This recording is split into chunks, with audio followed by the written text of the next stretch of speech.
Hello everybody and welcome back to the channel. So the dust has settled on Liverpool's impressive 3-1 win over AC Milan at the San Siro, and what I want to do now basically is just break down the parts of the game that I felt were interesting and the things that I thought had an impact on Liverpool and the way that we played, and ultimately had an impact on the result as well. So what I would like to do is take us over to the tactics board. And from here we can see the Liverpool starting lineup. There are also a few other things I'd like to to look at as well, such as the pass map and the average kind of positions of the Liverpool players. But this is roughly the starting lineup and the way that Liverpool started. However, it wasn't the way that the teams actually played throughout the game. There was some subtle changes which I thought worked out really well, and some things that I thought Liverpool could improve upon as well. So the first thing I want to sort of look at is the AC Milan goal. And in order to do this, what I'm going to do is, ignore that completely, please, is look at the AC Milan players as well. So we'll do this, this,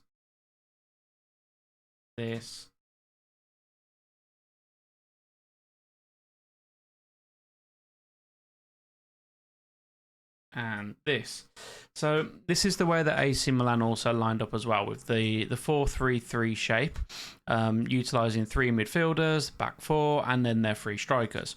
So in order for the build-up for the AC Milan goal, what we noticed was Liverpool, they weren't really pressing that well. So for example, if we had the players in sort of this kind of shape, what we noticed was when the ball was in play and it went back to the goalkeeper, Gakpo then decided to press this player, which in turn led to Tsimikas then pushing onto the fullback who was pushing up, and then leaving over here Christian Pulisic. And then by doing this, what had actually happened was when the ball came over here, Tsimikas lost the header, and then that meant that Pulisic basically had a free run on goal. But because of this happening, Virgil also stepped inside to cover this man, and then basically left only Konate to try and come across and block any kind of shot slash pass across the box. But as we can see, it left all of this kind of space that Pulisic could run into and attack, and that was by what led to the goal. And I think that the reason behind this, obviously, we haven't seen many minutes from Tsimikas or Gakpo this season, and that meant that they were basically not aware of the best way to press. So obviously in that moment, when the goalkeeper has the ball, if you rewind it back, if Tsimikas stays with Pulisic and Gakpo doesn't commit to the centre-back, then that ball, whilst it could go over to the fullback, but then you can have players that can go over and cover in that specific area. Much like when the ball a lot of the times went out to Theo Hernandez, we noticed that Salah, for example, may have started here, but then he came across to cut out that pass, or we had Szoboszlai also covering that area. But by Gakpo pushing forward on the centre-back, it allowed this freedom. And then the second mistake was Tsimikas pushing onto the fullback who had made that space, leaving Pulisic with this whole free channel that he could run into and exploit. And then the third and final part, obviously, was Van Dijk stepping in to basically cover, I believe it may have been Morata rather than their midfielder. Then their midfielder was basically covering by McAllister. But Virgil then stepping in here, just basically left a free run on goal, which Pulisic made full advantage of, and that put them 1-0 up. Now, the change that we saw following on from that was actually quite clever from Liverpool in the way that they also changed the way that we was going to press the ball as well. So if we just remove some of the Milan players for a second, and then we can just focus on the Liverpool press. So if Milan had the ball here with their back four, instead of Liverpool pressing 3 onto 4, what they would do was take this kind of shape where Jota would go there and then Szoboszlai would come here, and then that would mean then that Gravenberch and McAllister could basically single out those two players, where we would have more of a 4-2-4 shape when we was out of possession, and then we could press the players like this, and then you would notice there wasn't really a great deal of pressure on the goalkeeper at this moment in time, but it's also forcing the keeper to kick the ball long. But when you consider the fact that Maignan also picked up his injury, forcing him to constantly kick the ball long was only increasing that problem and adding to it over and over again. And there was a number of times where he was forced to kick the ball long and then he ended up going down injured, and ultimately he ended up coming off for that reason. But by creating this kind of shape, it meant that it didn't really matter in this moment, if we go here, how Milan decided to line up. But what Milan did try and do with them was look to execute this ball through the middle. So they would have their defenders caught out. He would look to go one way and instead kick the ball through the middle. And that was causing a few problems for Liverpool in the first half. And I think what basically happened there was we pushed McAllister and Gravenberch a bit further up, and we were looking to cut out those, but we also wasn't really pressuring the goalkeeper, so Szoboszlai could, in theory, mark out these two players by utilising this shape. One thing that I found was quite impressive in the way that Szoboszlai played was that when they had the ball, we noticed sometimes Szoboszlai was actually saying to the rest of the Liverpool team, not yet, not yet, not yet. And then he was the one triggering the press. He was the one that was basically fundamental to the way Liverpool pressed Milan and the way that we were winning the ball back. It was him that was controlling and dictating that side of things. And ultimately, I think that that's one of the reasons that played into me thinking that Szoboszlai deserved the Man of the Match award. So I think that it was very good. It was only a slight change, of course, but it was something that basically allowed Liverpool to control the centre of the pitch and control the midfield. What we also noticed again was Trent coming inside as well to try and help basically create this advantage over here to stop this from happening, with Konate shifting, Virgil shifting, Tsimikas shifting, but it meant then that there was a lot of long balls looking for one of their front three to get onto it, and then ultimately it was always blocked out. Either Virgil was blocking Morata's run or Konate was getting across to stop Rafa Leao, and after the goal I think Pulisic was also very, very quiet as well, and that would have been because of the way Liverpool shaped up to stop these kind of things happening. So that was very good. But then we want to take a look at Liverpool in attack. So when Liverpool was attacking, they didn't line up in the same shape, obviously. They wasn't, utilising this back three sort of formation. They wasn't trying to cut out any of these kind of individual avenues, pushing the four players forward. Instead, what we noticed was that Tsimikas would still push forward. And it led to a number of opportunities for Tsimikas, which we'll go over in a second. But we saw the traditional kind of shape that Liverpool normally have, where Trent, Salah, Szoboszlai would operate on the one side, and then Gakpo, Tsimikas, McAllister would operate on the other side. But what Liverpool tended to do was always create an opportunity to have an outball on the wing.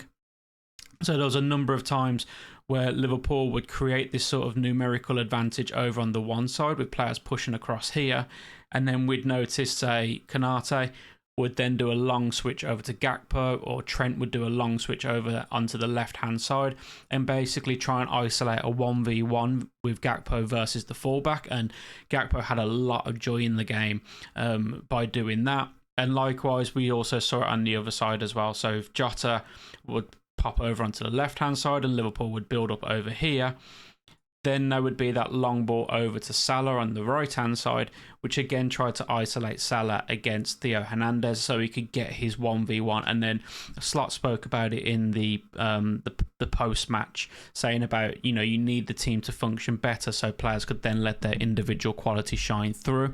And that was basically what we was doing by creating numerical advantages and overloads on one side of the pitch and then having this long switch of play or the long outball to the other side. Was then creating these 1v1s where you could then allow the individual to shine and allow the individual to do what he needed to do in that moment to be able to create an opportunity and create a scoring chance. So I think that the way Liverpool played, it's something that we've seen before where we create these numerical advantages over on one side of the pitch, but we can back this up by also taking a look at the pass map, which also doubles up as kind of like a heat map. So we can kind of see the average positions of the players over here. And we can see that there was, on this one side here, for example, we were creating numerical advantages. Again, over on here was creating, this triangle of passing that we could use. With Gravenberch kind of operating a little bit more centrally, a little bit deeper than the likes of McAllister, but mainly we was building up, or we was passing through with this back two, and then trying to get these players further up the pitch and be able to basically attack with numbers, which is something that I think we've done very, very well. And one of the things that worked out very well was creating players with space. So we noticed quite a few times, even though I kind of criticised him yesterday, that when Liverpool were attacking with numbers and getting players in and around the box, that there was an opportunity when the ball fell, in and around sort of this inside channel, that Tsimikas would find himself there where he could then unleash a shot. Unfortunately for Tsimikas and for us, his shooting was not the best, shall we say, and that led to obviously a number of wasted opportunities. But it also meant there was a couple of occasions where the ball was sort of coming into this channel here, and then there was one occasion where Jota had the ball here, where Gakpo was on for a simple square. There was a couple of times where Liverpool players got in front of the goalkeeper and stopped him from being able to collect it. There was one, I think, with Darwin, and there was another one, I think it may have been Jota, or maybe even Szoboszlai, where they got the ball here before the keeper could claim it and then look to get the ball back across the box. And on each of those occasions, it showed Liverpool's, willingness to not only exploit 1v1s against the fullbacks over here, but also look to exploit these channels. And what was the sort of interesting and good part from my thinking was that if Liverpool kind of had this shape, you would expect Szoboszlai to be exploiting this channel, but it was Tsimikas on the opposite side who was exploiting this kind of area as well, looking to pick up any loose balls that came here and ultimately rifling the ball over the bar for a goal kick. But yeah, I thought the way that Liverpool played, the way they changed that shape, specifically with the front four, where Jota kind of felt kind of like this kind of shape, the way that Liverpool sort of lined up, I thought it was very, very good. And it also, Trent coming inside as well, stopped them from being able to build up from the goalkeeper. And as I said, it just resulted in a lot of long balls from the goalkeeper. It played on the goalkeeper's injury. It also, a lot of long balls that just went straight through to Alisson or was easily picked up and cleared by the goalkeeper. I thought we played very, very well. I thought the way that we stopped Milan from being able to play their game was very, very good. And I noticed this change. Obviously, they scored after 2 minutes, so it's hard to say this was always going to be the plan of action from Liverpool, or this is something that Liverpool had to do in order to, change and adopt to what Milan was doing. But the thing I did notice in the first half specifically was this ball in the middle that they kept on playing, and then this was their sort of route to being able to turn. I think it was Ruben Loftus-Cheek most of the time who received this ball here. He would get the ball, he would then look to turn, and then it was him who was looking to play the ball out and look to, try and exploit the, whether it was going out to Leao or Pulisic or whoever it was. But by moving Trent inside and then, sort of Liverpool players lining up like this, it meant that if the ball did go in there, Gravenberch could push and Trent could then sit on, the other centre mid over here, knowing that Konate was going to be covering Leao, who would have been over here. So Liverpool basically marked their players out of the game, but by, utilising this front four, it meant that if the ball was turned over here, we instantly then had a break where we was able to commit players forward. So if the ball had, for example, gone into Loftus-Cheek and then Theo Hernandez had pushed forward, if the turnover happens here, it leaves Salah as a free man over on the one side. And we saw, a couple of times where he was completely unmarked, hit the bar twice. I don't think there was anyone near him in that moment. And it was because of that turnover. It was because of that transition, catching Milan off guard and, enabling us to not only just attack, but attack with numbers.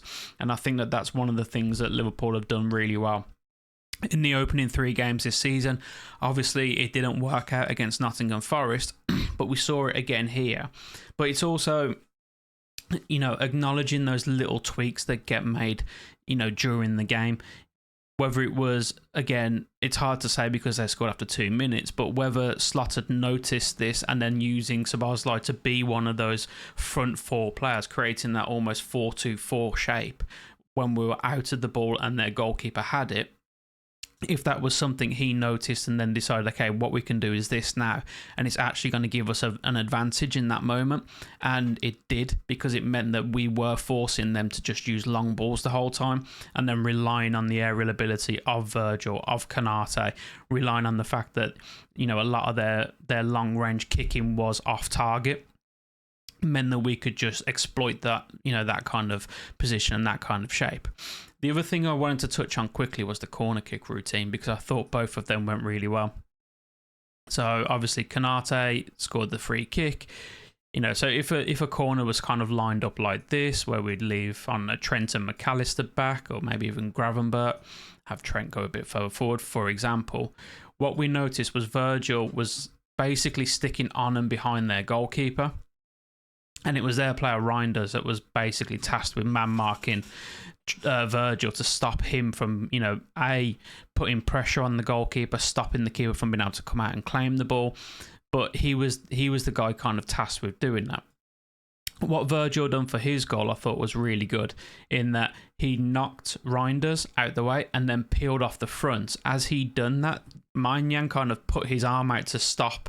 I don't know if it was designed to stop Virgil from running past him, or if it was, you know, him clearing an area so that he can go and claim the ball. But what he done when he put his arm out was actually stopped Reinders from being able to go out and get past him and challenge Virgil, who would then run round the front, and he was completely unmarked. I think Loftus-Cheek was in front of him, but at this moment in time, Virgil was in front of him, he was past him, and then it was a simple header into the goal. It's something I've noticed Liverpool do from corners. Virgil's now always sitting on the goalkeeper and being a nuisance, but we don't really see that basically play out the way it did, like it did against Milan. Normally, for example, if a corner is over on the opposite side, we've seen a lot of the times that Trent is whipping the ball in, almost like he's shooting. So he's whipping the ball in every single time, getting it right on the goalkeeper, and then either I think against Brentford, we hit the post, or it's creating that area of, you know, that uncertainty when the ball's whipped in fast towards that near post, and then you have this overload of, say, Virgil's getting in there and some other players like Jota and maybe even Szoboszlai, and just attacking that near post and then trying to attack that space. This is the first time where we've seen it work in a way by, when the ball is whipped in, it's whipped into this area here. And then we see Virgil just basically peel off from the goalkeeper and then attack that area. And it just worked out really well the way that he decided to do it. And I thought that was really good. I thought the game plan that Liverpool set up with, I thought it was very good. The opening sort of 5 minutes, obviously it's hard to say exactly what happened in that moment. It looked like Liverpool maybe just caught cold, maybe a bit overawed by the occasion at the start, or it could just be that, you know, we were bringing on these two players who hadn't played yet for Liverpool, and they need to get used to the way that Liverpool press, the way that we're going to start attacking players when they have the ball and they're building up from the back. But I think once their goal went in, it was pretty much, you know, it was comfortable for Liverpool, and the only question was at that point, you know, would we find that the way of breaking through? And obviously we did, and then it resulted in us, you know, scoring for 3 goals and collecting the 3-1 win, which I thought, you know, is a comprehensive victory. I thought we could have scored more goals, probably should have scored more goals. I think the second time that Salah hit the ball, where the keeper saved it and then it went out to Salah, he swiveled, he hit it, and he hit the underside of the bar. I think that one should have been a goal. I think the first one that hit the bar, whilst it was unlucky, I thought Maignan was quite poor in the way that he tried to attack it. If you look at the shot back, and if say, for example, you put Alisson in goal there, you would expect Alisson to make the save. So I think the first one was more difficult, but the second one he should have scored. And then obviously there was the occasion where Jota should have squared the ball to Gakpo, but instead he decided to shoot wide. And then I think you look at Tsimikas' chances, some of them were actually really good chances. I think there was one where he kind of drilled it low towards the bottom corner, whereas if he'd have actually taken a look and decided to not shoot, you'd have seen that Salah, again, was completely unmarked at this back post area, and he could have just come in and got a simple tap in. So there are areas where I think Liverpool could look to improve upon.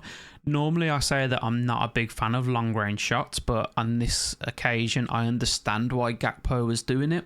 Obviously Gakpo had a lot more long range shots than anybody else, barring probably Tsimikas. But the reason was, obviously, when you've got Maignan injured, it's always good to test the goalkeeper. Throw shots. Let's see, A, is he able to react quickly? Is he able to react at all? And B, can you aggravate an injury and then force a change maybe, which obviously it did happen. And then when you have a new goalkeeper come on, you always want to test them. You want to give them good early tests, catch them off guard, catch them cold and everything else. So I understand the long range shooting. But yeah, for me, I think Szoboszlai was man of the match. And the reason why I think that was because of the stuff that you didn't see him doing. In other words, the stuff that he was doing off the ball. I think if you was just going to base it purely on what a player done with the ball, I would have given the man of the match to Gakpo. And I completely understand everyone who said that Gakpo deserved the man of the match award. I've seen other people suggest Gravenberch. I also wouldn't think you was wrong if you suggested Gravenberch either. Again, another solid performance as that number 6. But for me, the way that Szoboszlai played, I thought he was brilliant. I thought the way that he was organising the players, the way that he was triggering the press, the way that he was literally everywhere. He was, at 1 minute, he was making this front 4 kind of shape. And the next minute, he was back here looking to try and, block shots and win the ball back. There's other times where I saw him pop up over onto the left-hand side. There's other times where he was basically acting as a right winger. I think in terms of, distance covered, Szoboszlai would be well up there with that. But again, just the way that he was leading the press, the way that he was organising, obviously got his goal, but he was instrumental in the build-up to that goal as well. It was his ball to Gakpo, which allowed Gakpo to then run free and take on their fullback to then square the ball across for Szoboszlai to just cushion the ball in. I thought that for me, he was the man of the match. But yeah, as I say, I don't think you'd necessarily be wrong if you thought it was Gakpo or if you thought it was Gravenberch. I thought both of those two also had really good games as well. But yeah, it gives Slot a headache now. Because what do you do in this situation? Obviously, we know Luis Diaz, he didn't have the best of games against Nottingham Forest. I think it's fair to say no one did. I think, as I've said multiple times now, the only player that came out with any kind of semblance of having his head held high would have been Gravenberch, in my opinion. I thought Van Dijk played really well in the first half against Nottingham Forest, but then there was a number of times where he was losing his aerial battles and things like that. But I think Gravenberch, he was good throughout the whole game. But obviously Diaz, I don't think he was especially poor, but I don't think he was good either. I've said I just found him to be mid in the game. Obviously, if he scores that goal that hits the post, it changes everything. But now we've seen Gakpo in his first start.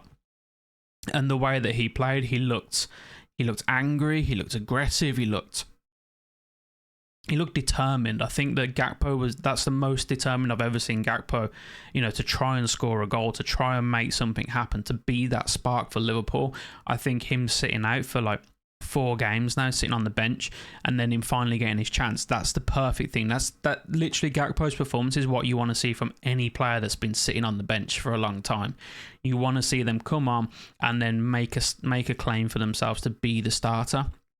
And that now gives Slot a good headache in the sense of who does he go with? Does he go for Diaz, who, he's had 2 really good games in a Liverpool shirt, 1 mid game and 1 okay game? Or do you go for Gakpo now, who has come back into the starting lineup and played really, really well? I have my thoughts on that, but I'll leave it for the pre-match analysis video that's going to come soon. But yeah, so let me know in the comments down below, who do you think was man of the match for this game? What do you think of the Liverpool performance as well?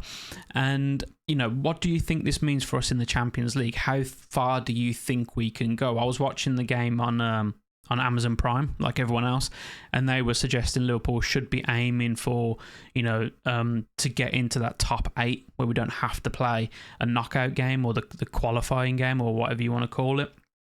Should Liverpool be aiming to get into that top 8, looking at the fixtures we've got, looking at the fact we have got a Madrid to play, a Leverkusen to play, is that Liverpool's aim now? And how far do you think we can get in the Champions League as well?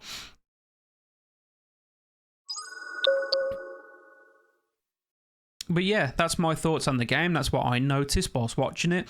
Again, I thought it was a good performance. I think the opening 5 minutes was obviously something that we, would want to forget, because I don't think it was great. But that could have just been the fact it was overawed by the occasion. Milan started strong. They came out the blocks. They caught us off guard. And, I think it was... I don't know if it was a plan on the Milan side of things, but I think if they'd have attacked on the right-hand side when the players knew where to press, how to press, and, which players to press, I don't think they get that same opportunity. I think the fact that they attacked us down the side where we'd made our 2 changes led to them getting that goal. But yeah, the way Liverpool came back into the game I thought was impressive. The way that we controlled the game, the subtle little changes I thought we made was also really impressive. But yeah, let me know in the comments down below your thoughts. Let me know who you thought was man of the match and everything else that I've already said. I will be making a video next week for the pre-match analysis for the game that's coming up on the weekend, and any news that kind of comes our way as well. So thank you very much for watching. Drop a like on the video if you enjoyed it. Subscribe to the channel and click the little notification bell to be notified when I next upload. And as always, thank you very much for watching. Take care, and I will speak to you soon. Goodbye.